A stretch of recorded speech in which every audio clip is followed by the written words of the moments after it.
It is the 30th day in the month of April in the year of our Lord, 2020, and welcome to the CitizenChange.com evening broadcast. Please visit our website citizenchange.com for the articles associated with this broadcast, along with additional resources to help you gain a broader understanding of the current news with a liberty, spiritual and anti-statist perspective. Welcome.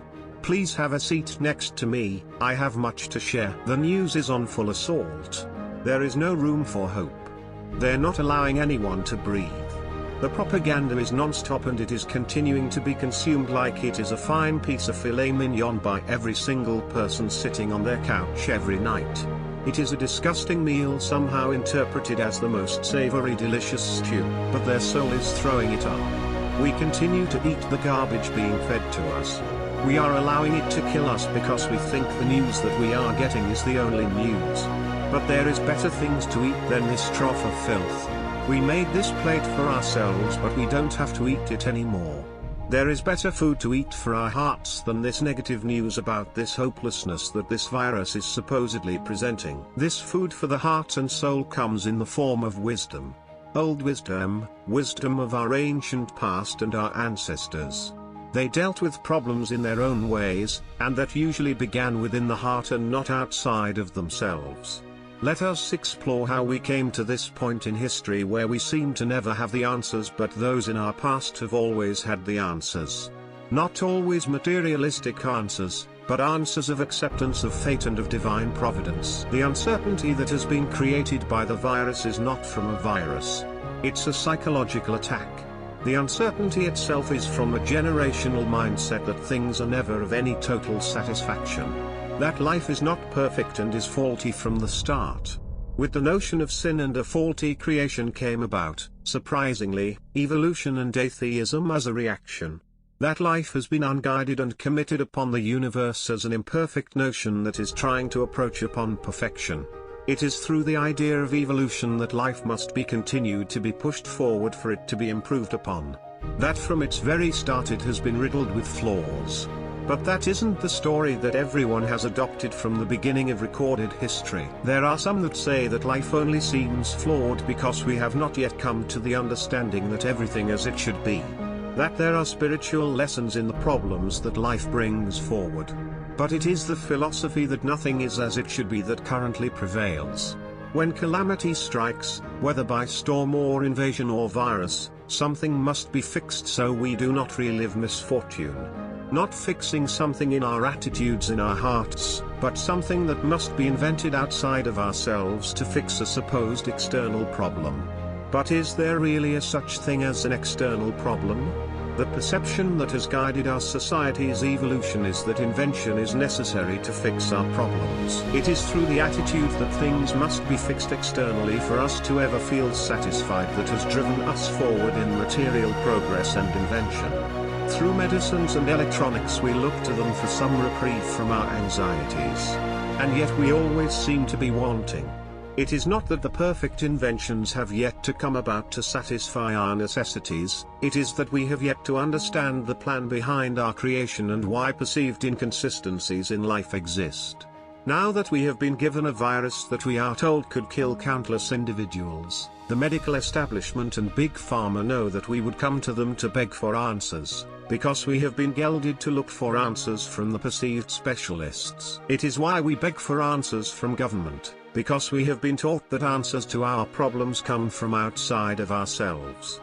A global problem that has been presented to us creates a collective demand for politicians and the professionals to fix the problem.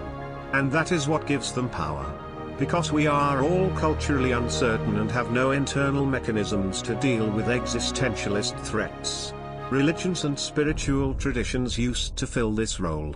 This is how that the globalists take advantage of you. Because you don't trust that the universe, God and the creation has you in its best interest.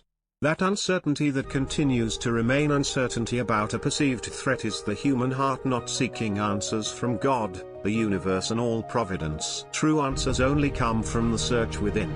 Inventions and solutions to threats that come from anywhere other than the heart are just cover-ups.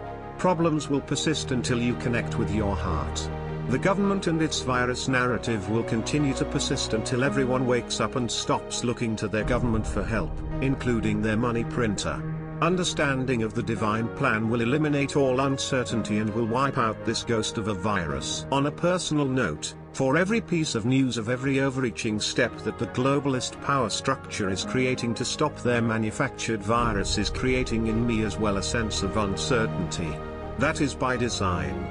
They want you to feel destabilized and helpless to them. That they are in control. But then I ask myself, how can a few people control the entirety of the human race to the point that they will permanently entrap us in an electronic prison? It had me finding myself short of breath when I had heard today of DARPA's hydrogel technology, that is a gel that you can apply to the body that will heal an individual with nanotechnology that can, if applied in a certain way, can permanently merge with us and would be permanently bonded to the body and permanently merging us with AI. This frightened me to my core. Especially when no one would be able to escape the application of it when it would be used to treat everyone after the coronavirus makes its run through society. I feared for the life of my children. But are these stories only devised for fear purposes? For creating uncertainty, in which uncertainty is just another word for being disconnected from God? I believe so, and I must remind myself and you that they are trying to disconnect us from God and from creation and reconnect you to their God and their creation. That way you will only find answers through them and not with your Creator. Like unplugging you from a power source into another, this is all they are trying to do to all of us right now. But we must not allow it. Be certain that uncertainty is not the feeling to be feeling now. Be certain through connecting with your heart and speaking to the universe, that the universe is in full control. God is in control. And that evil will be defeated. The globalists will be smeared across the face of the earth like cockroaches, and we will all shine radiantly as victors and emancipators of our own selves, and that we will build a future of certainty with the power of God on our side. Darkness of the heart and mind will not reign again, as our prayers and our hopes and dreams will pierce the dark lies of the control freaks and turn them to dust. Let us make it so. Thank you for spending some time with me tonight, and would hope you can spend a little more time with me tomorrow. Please visit my website citizenchange.com for more news and resources. If you like what I do, please consider donating via PayPal or visiting joshuastrumpet.org and purchasing our custom merchandise that will help spread the message of liberty and to demoralize and eventually defeat authoritarian government. Let's work together towards a freer world where everyone can determine their own future and to never again allow this new world order to take us over again.